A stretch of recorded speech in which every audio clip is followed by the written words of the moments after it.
Pour mettre en évidence les constituants chimiques des aliments, on utilise des réactifs chimiques. Et le réactif, c'est un produit chimique qui donne une coloration précise en contact avec une substance alimentaire précise. Certains réactifs sont ajoutés aux aliments, d'autres au filtrat des aliments. Qu'est-ce qu'un filtrat d'aliments et comment le préparer?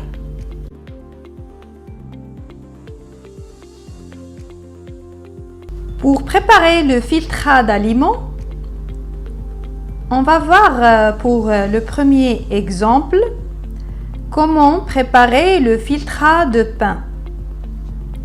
Tout d'abord, on mélange des morceaux de pain avec de l'eau distillée pour faire dissoudre ces composants solubles. Puis, on filtre ce mélange avec du papier filtre pour récupérer enfin le filtrat de pain.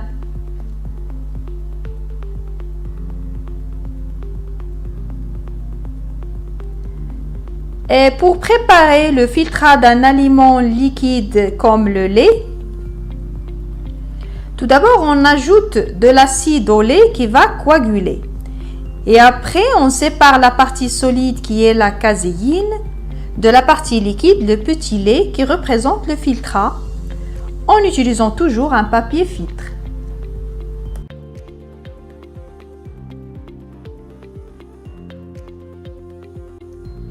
Pour mettre en évidence des sucres réducteurs dans des aliments, on a devant nous deux tubes à essai dont on a mis le filtrat de pain et le filtrat de lait.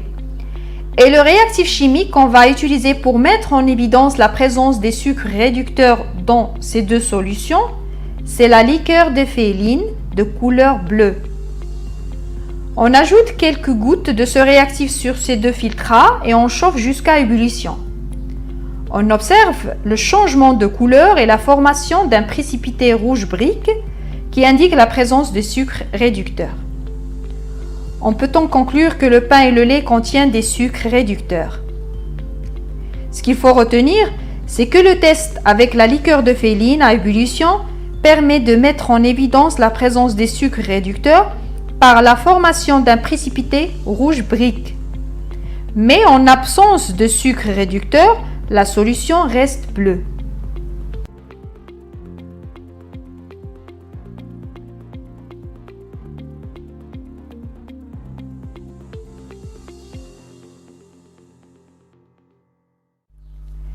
Pour mettre en évidence des sels de chlorure dans le lait par exemple, on met dans un tube à essai quelques millilitres de filtrat de lait et après on ajoute quelques gouttes de solution de nitrate d'argent. La présence de chlorure dans le lait se traduit par l'apparition d'un précipité blanc.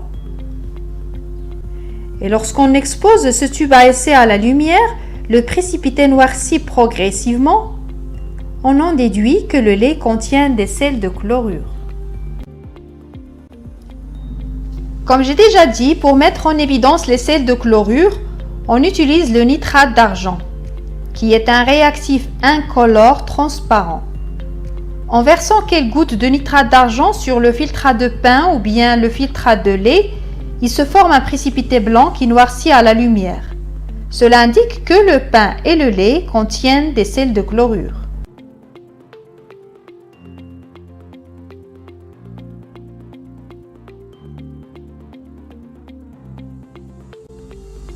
Un autre type de sels minéraux, ce sont les sels de calcium.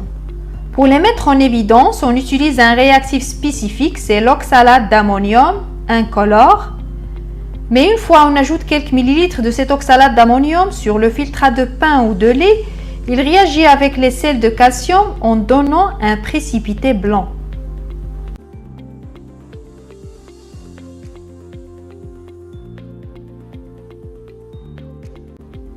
Pour mettre en évidence la présence de l'amidon, on met dans des boîtes de pétri certains aliments.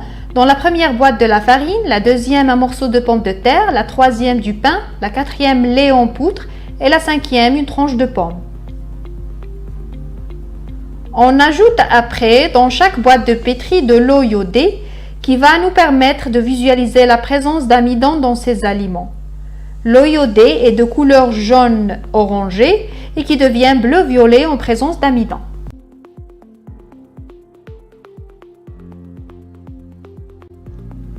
Ces photos montrent les résultats obtenus. L'eau iodée déposée sur la pomme et la poudre de lait garde sa couleur jaunâtre orangée. On conclut qu'il n'y a pas d'amidon dans la pomme et le lait. Par contre, puisque l'eau iodée a changé sa couleur et devient bleu-violet en contact de la farine, le pain et la pomme de terre, on déduit que ces aliments contiennent de l'amidon.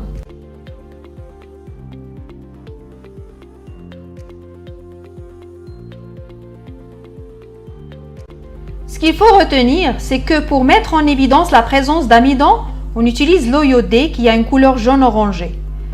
Une fois on dépose quelques gouttes de cette eau iodée sur un aliment, comme un morceau de pain par exemple, la couleur de l'eau iodée devient bleu-violet en présence d'amidon.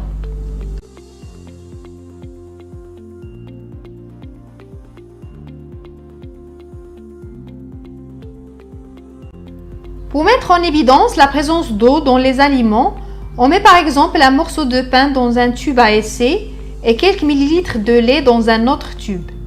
Et on chauffe quelques minutes sur le bec benzène. On observe le dégagement de vapeur d'eau et l'apparition des gouttelettes d'eau sur les parois internes du tube. On conclut alors que le pain et le lait contiennent de l'eau.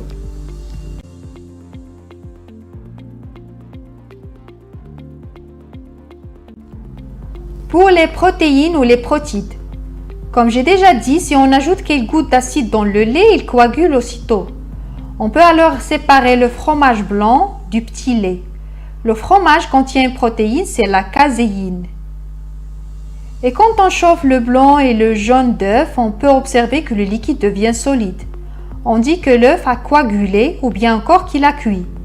D'une manière générale, les protides sont coagulés par l'acide et par la chaleur.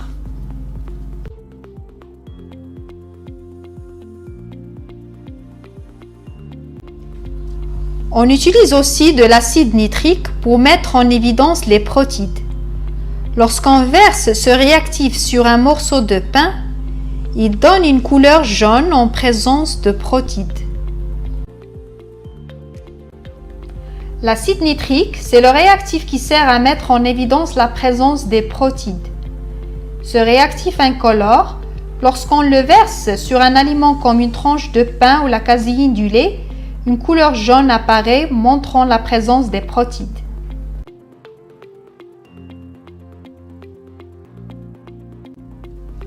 Comment mettre en évidence les lipides, appelés couramment les graisses?